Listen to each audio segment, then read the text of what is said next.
Oke, baik. Bismillahirrahmanirrahim. Assalamualaikum warahmatullahi wabarakatuh. Kita lanjutkan pada pertemuan keempat. Kita masuk kepada materi ketiga terkait dengan vektor. Nah, jika sebelumnya sempat Ibu singgung terkait beberapa besaran yang itu merupakan besaran vektor, gitu ya. Ada kecepatan, kemudian ada percepatan, di mana besaran vektor yaitu besaran yang sekaligus memiliki nilai dan arah.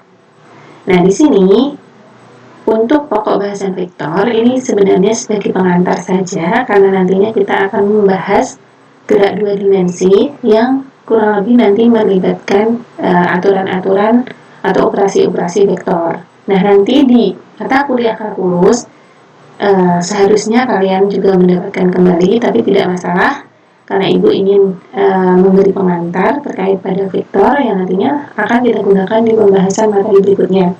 Nah, vektor dan komponen-komponennya. Nanti ada misal penjumlahan vektor, perkalian vektor, dan seterusnya. Nah, di sini ada ide kunci skalar seperti temperatur hanya memiliki besaran. Jadi besaran skalar dia hanya memiliki besar, tidak memiliki arah.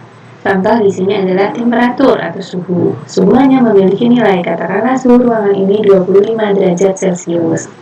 Nah, di situ hanya 25-nya nilainya, derajat Celciusnya. Dan biasanya angka-angka skalar di sini mematuhi aturan pada operasi aritmetika biasa, gitu ya. Sementara vektor seperti yang telah kita pelajari sebelumnya, displacement, dia memiliki nilai dan arah. Misal 5 meter dalam arah utara. Dan dia memiliki aturan-aturan daripada aljabar vektor. Jadi itu ya pembedanya. Kalau di skalar mungkin aturannya adalah mengikuti aljabar aritmetik biasa. Penjumlahan, perkaliannya itu mengikuti dasar daripada aritmetik biasa. Namun untuk aljabar vektor nanti mengikuti aturan-aturan yang memang itu disepakati dalam aljabar vektor itu sendiri. Nah, kemudian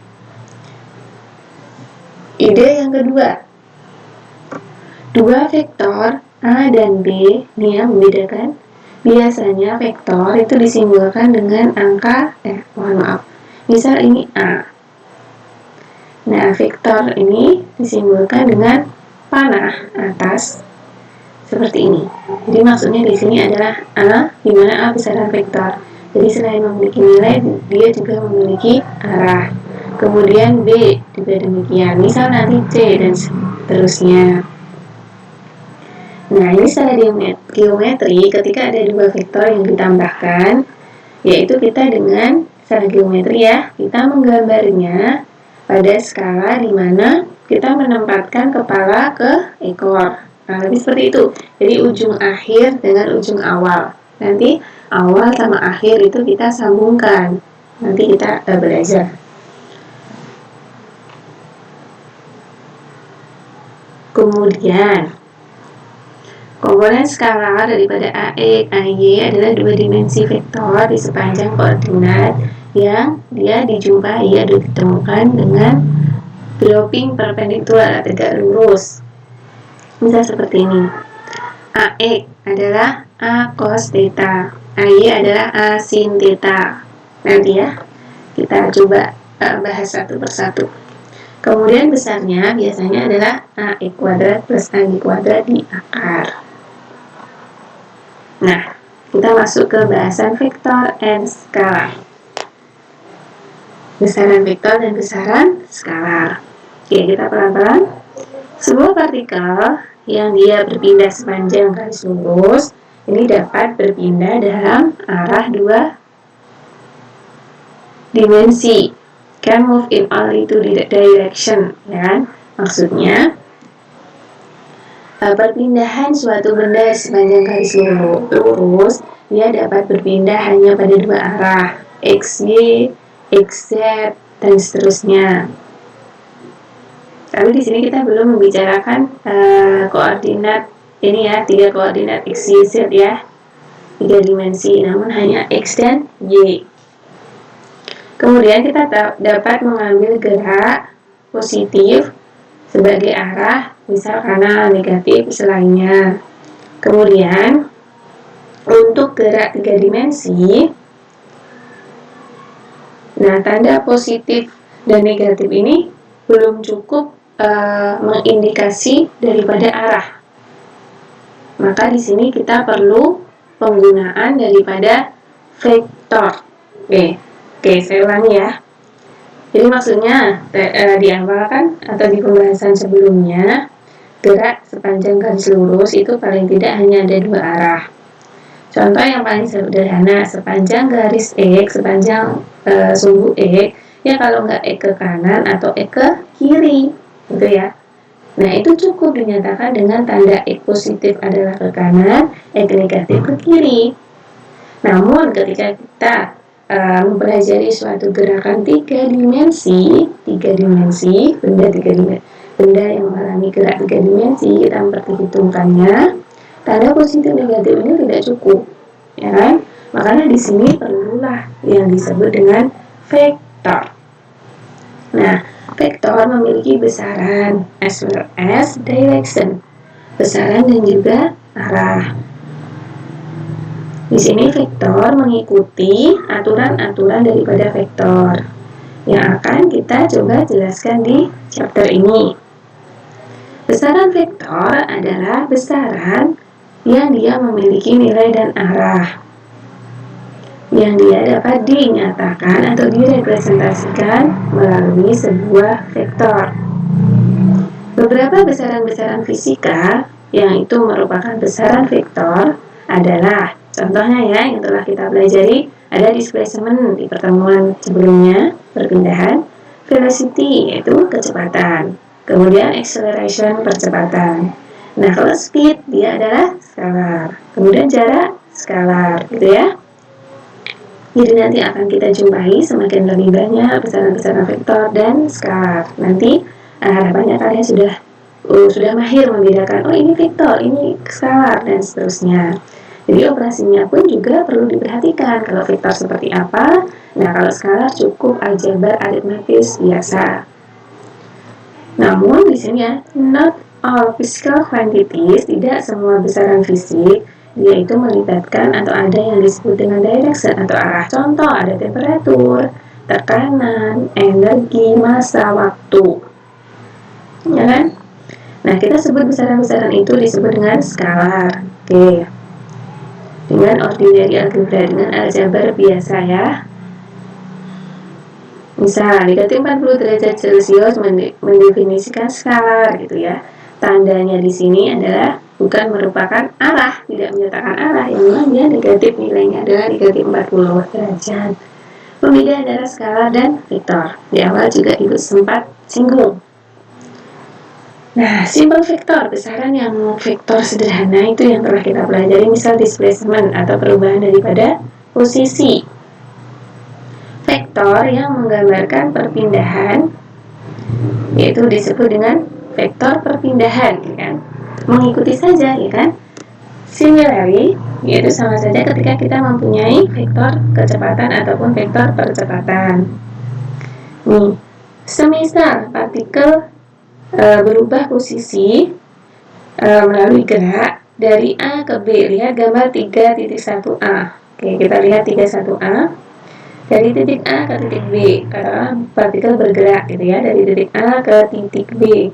Ini artinya apa? Dia mengalami perpindahan, displacement, dari A ke B, ya kan? Yang mana dia digambarkan dengan arah panah dari A ke B, dari posisi awal kan A ke B, selalu disertai dengan arah panah. Artinya di sini vektor, ya kan? Ada arah dari A ke B sejauh B min A. Oke. Kemudian arah panah ini, tanda panah ini ya, the arrow ini, spesifik the vector graphicus, mendefinisikan daripada vektor secara grafik. Makanya mengapa simbolnya pun juga di atasnya ada vektor. Nah, ini untuk membedakan daripada simbol-simbol vektor. Ada beberapa simbol vektor, nanti di buku ini kita gunakan tanda arah panah ya di atasnya. Nah, kita amati gambar A, kita lihat ya. Anggap ini A ke B ini dalam jarak tempuh yang sama atau titiknya sama. Jadi A ke B, ataupun di sini ada A aksen ke B aksen, ataupun ada beraksen ke B aksen, ini memiliki besar yang sama dan arah yang sama. Kalian perhatikan ya, arahnya ke sini sama semua, besarnya pun juga sama.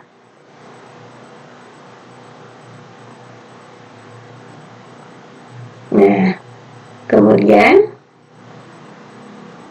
pada gambar 3.1b di sini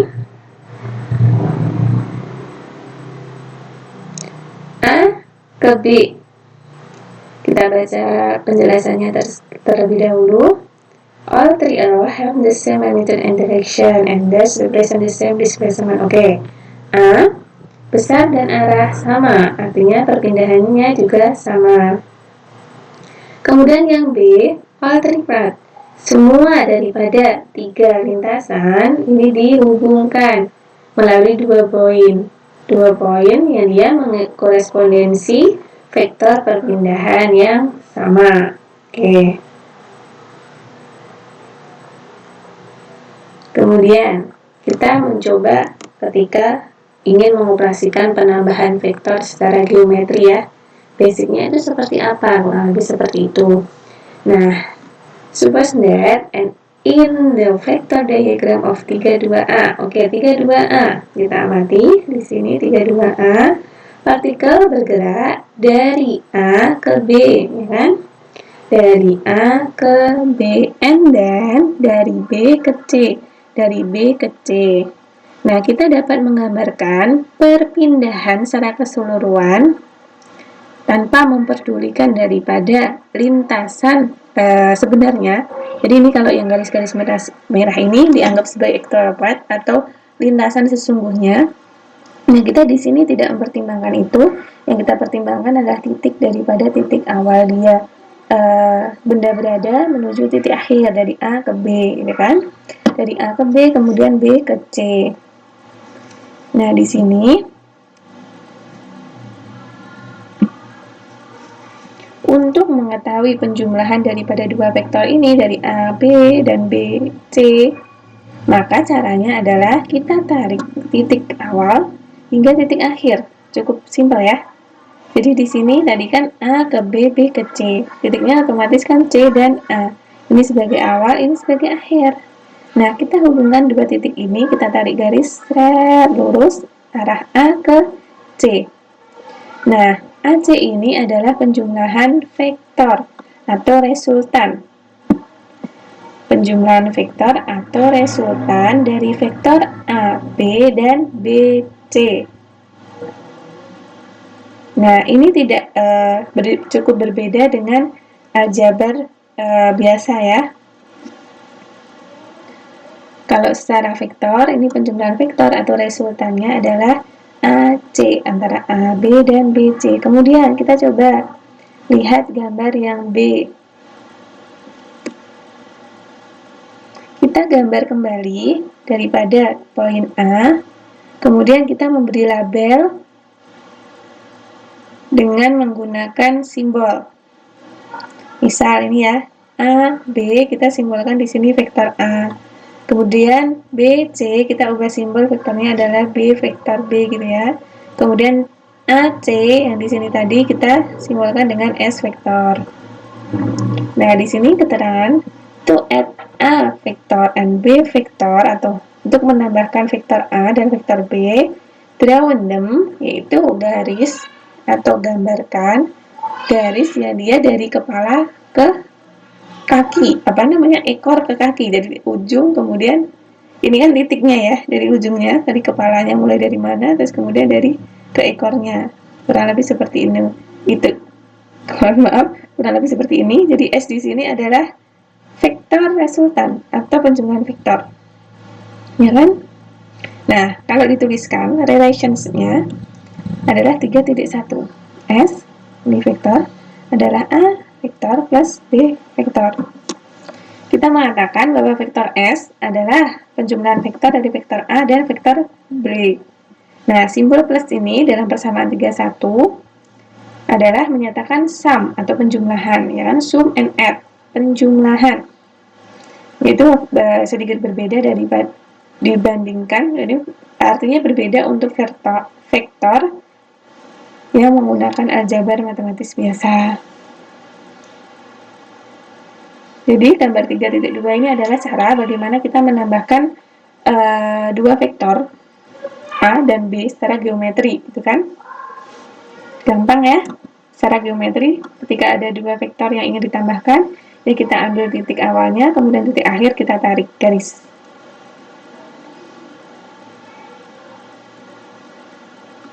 Kemudian sifat-sifat penambahan vektor didefinisikan melalui cara yang di atas tadi untuk geometrinya, yang mana memiliki dua sifat-sifat penting. Pertama, order of addition does not matter. Adding A, B give the same result as adding B to A. Oke, persamaannya 3.2, yaitu hukum komutatif, di mana vektor A ditambah vektor B itu sama dengan vektor B ditambah vektor A. Bagaimana kita membuktikan? Kita tengok gambar 3.3. Kita tidak memperhatikan adanya urutan, istilahnya sama saja berlaku hukum komutatif. Ini kan diamati start finish. Startnya tadi kalau kita misal mulai dari A, B seperti ini, penjumlahannya juga ini ya, diperoleh ini, ya kan? Kemudian B-nya ini kan sama saja dengan ini ya. Misal kita mulai dari B, mulai A-nya ini, artinya mulainya juga dari sini, ya kan? Finishnya juga ke sini. Ditariklah resultannya juga sama dengan B plus A, ya kan? Karena daripada resultan ini secara geometri sama, maka sifat komutatif berlaku. Vektor A ditambah vektor B itu sama dengan vektor B ditambah vektor A. Oke. Berikutnya, sifat asosiatif, ya kan? Asosiatif seperti ini ya, A plus B dalam kurung, yaitu vektor ditambah vektor C sama dengan A plus dalam kurung B plus C vektor. Nah, buktinya yang mana? Kita tengok gambar 3.4. Ada 3 vektor, vektor A, vektor B, dan vektor C. Nah, yang pertama, ini vektor A, kemudian ini vektor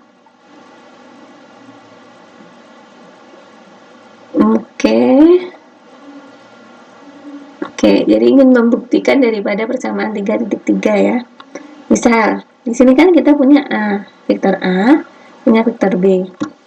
Kemudian, otomatis untuk mencari resultan adalah dari titik mulai, kemudian ke finish. Ini kan A plus B. Oke. Kemudian misal di sini kita punya C, vektor C. Maka, vektor B ditambah vektor C adalah otomatis ini ya. Oke, sini. Nah, selanjutnya ini. Vektor A ditambah vektor B ditambah vektor C. Yang mana? Mulainya di sini, akhirnya di sini. Kita tarik garis sini, ya kan? Set. Maka dari sini kita pecah menjadi 2. Yang di sini A plus B. Oke. Di sini kita punya C, di sini A plus B plus C. Oke, paham ya? A plus B, kalau misal ini sekian, ditambah dengan C, ya ini tinggal dihubungkan dengan ini. Oke, ini. Selanjutnya, ataupun ketika kita mulai dari sini. A, di sini kita punya B plus C.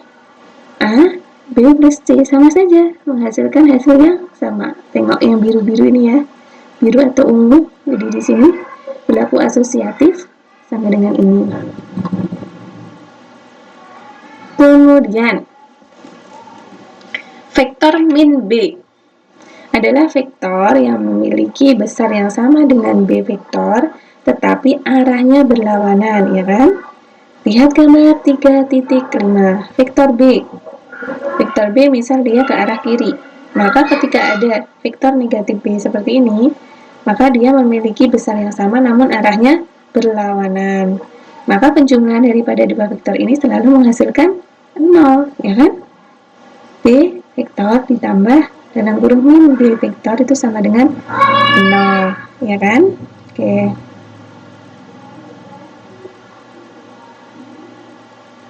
Selanjutnya,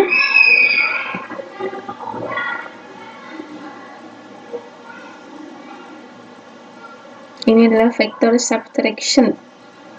Jadi operasi-operasi vektor dan seterusnya. Nah, di sini punya A, kemudian di sini min B. Maka D-nya di sini adalah A min B. Mengikuti di sini ya. Jadi operasinya negatif di sini menyatakan arah. Kalau di sini positif B, maka negatifnya adalah sama besarnya namun arahnya berlawanan di sini. Nah, A-nya di sini sama. Maka ini sama dengan A min B. Sama saja kan?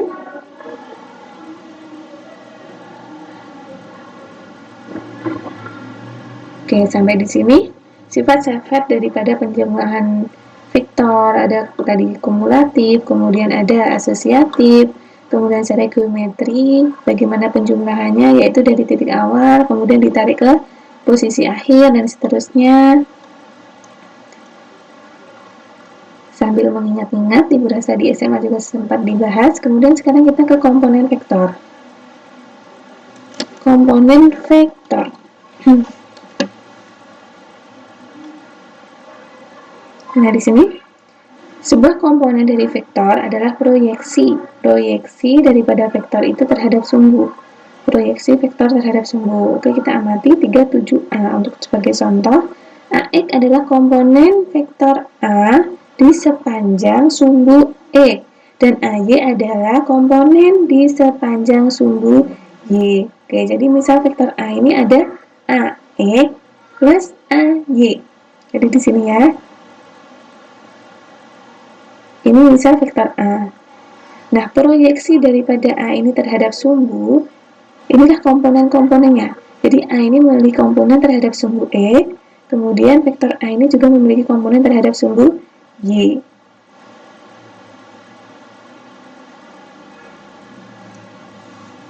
Nah, misal seperti ini. Vektor A ini diuraikan terlebih dahulu. Dia memiliki komponen terhadap sumbu E, terhadap komponen, kemudian komponen terhadap sumbu Y. Nah, komponen-komponen daripada vektor ini, di sini kita menggunakan aturan segitiga, ya. Aturan segitiga siku-siku seperti ini. Kalau kita punya A di sini, maka AX di sini adalah A cos theta. Theta-nya adalah sudut antara ini ya. Kemudian AY di sini adalah A sin theta. Oke. Ini kita dapat dari aturan daripada trigonometri. Ibu tidak membahasnya khusus di sini ya. Jadi di bagian sudut, ketika kita membicarakan cos, kita membicarakan sin dan sebagainya. Jadi kan di sini nih, yang namanya sin theta adalah, ya kan? Sin theta adalah sisi yang di depannya dibagi dengan sisi miring. Itu basic ya. Kemudian yang namanya cos theta adalah sisi yang diapit dibagi dengan sisi miring. Maka di sini muncul dapat dituliskan komponen vektor ke arah sumbu X di sini adalah A cos theta, kemudian komponen vektor Y-nya di sini adalah A sin theta. Persamaan 3.5. Kemudian besarnya. Besar daripada A di sini adalah A X kuadrat plus AY kuadrat, ya kan? Kalau kita punya segitiga seperti ini, maka besar daripada A, sisi miring ya. Ingat, Pythagoras, sisi miring, A kuadrat sama dengan AX kuadrat plus AY kuadrat. Maka A besarnya di sini adalah AX kuadrat plus AY kuadrat di akar. Kemudian untuk mencari arah, θ-nya di sini kita gunakan tangen. Yang namanya tangen daripada sudut adalah sin per cos, ya kan? tangan theta, maka di sini AY dibagi AX persamaan 3,6. Jadi kalau kita jumpai ada vektor, terus dicari komponen-komponen daripada vektor itu adalah proyeksi daripada sumbu X, sumbu Y, gitu ya. Oke, komponen-komponen vektor.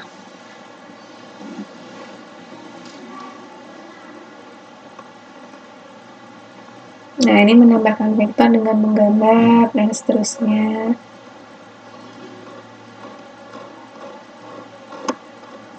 Kemudian kita masuk ke poin 3.2. Ada satuan vektor, penambahan vektor dengan komponen. Kalau tadi menambahkan vektor melalui geometri, jadi kita gambar, ya kan? Sekarang kita coba menambahkan vektor dengan komponen-komponennya, melalui komponen-komponennya. Kemudian ada vektor satuan. Vektor satuan.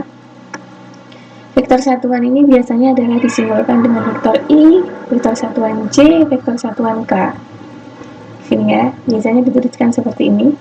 Vektor daripada A, tadi proyeksi terhadap X adalah AX, dan I di sini adalah vektor satuan. J di sini vektor satuan, K adalah vektor satuan. Yang maksudnya dia satuan, jadi tidak bernilai 1, kurang lebih seperti itu.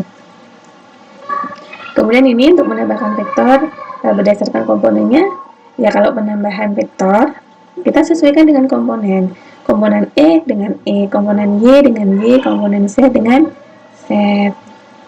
Nah, ini penjelasan daripada vektor unit atau satuan vektor satuan IJK. Define yaitu menggambarkan direction, arah daripada right-handed coordinate system. Jadi kita punya sistem koordinat ya. Koordinat sistem X, Y, Z.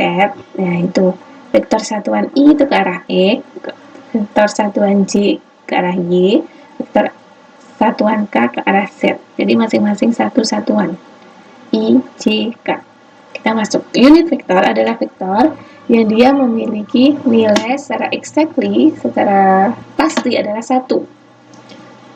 Dan dia masing-masing saling tegak lurus. Jadi I ini tegak lurus terhadap J, tegak lurus terhadap K, dan seterusnya. Jadi keduanya ini memiliki dimension and unit. Jadi memiliki dimensi 1 tadi ya, dan unit. Jadi ketika kita memiliki vektor, nah kita tahu komponen-komponennya ke arah X, maka di situ memiliki vektor satuan I, ke arah Y memiliki vektor satuan J, ke arah Z memiliki vektor satuan K, dan seterusnya. Contoh seperti ini. Kita tengok gambar 3.7 dan 3.8, atau istilahnya seperti ini. Ini pada bersamaan 3.7 dan 3.8 kita punya vektor A. Nah, vektor A ini komponennya ada AX. Nah, AX ini ada I, ya kan? Kemudian AY ada J. Misal di sini AX, I plus AZ, maka di sini kita gunakan K, dan seterusnya. Ini penggambaran daripada unit vektor. Kemudian ini menambahkan vektor melalui komponen-komponennya. Misal kita punya R vektor adalah vektor penjumlahan dari A ditambah vektor B, gitu ya. Nah, kita harus tahu dulu tiap-tiap komponen daripada R harus memiliki sama. Oke, jadi maksudnya gini. Kalau kita ingin menambahkannya, kita uraikan terlebih dahulu, definisikan terlebih dahulu. Misal Rx di sini adalah Ax plus Bx. Nah, Ry adalah Ay plus By. Rz otomatis Az plus Bz. Jadi kita harus sesuaikan dulu. Masing-masing vektor ini memiliki proyeksi atau komponen terhadap X, terhadap Y, dan seterusnya kan. Nah, yang bisa kita tambahkan adalah yang sama. Kalau X dengan Y dengan Y, Z dan Z, dan seterusnya.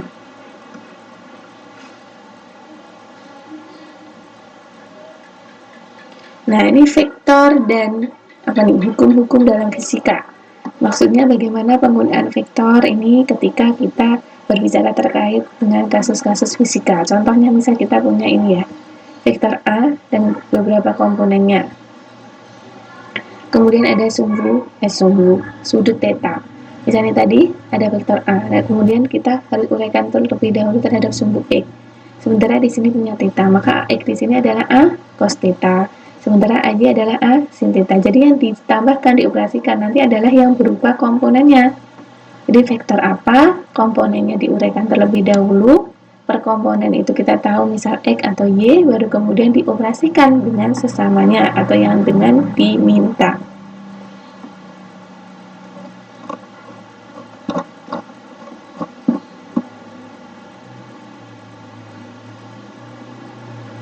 Oke, mungkin sampai di sini dulu.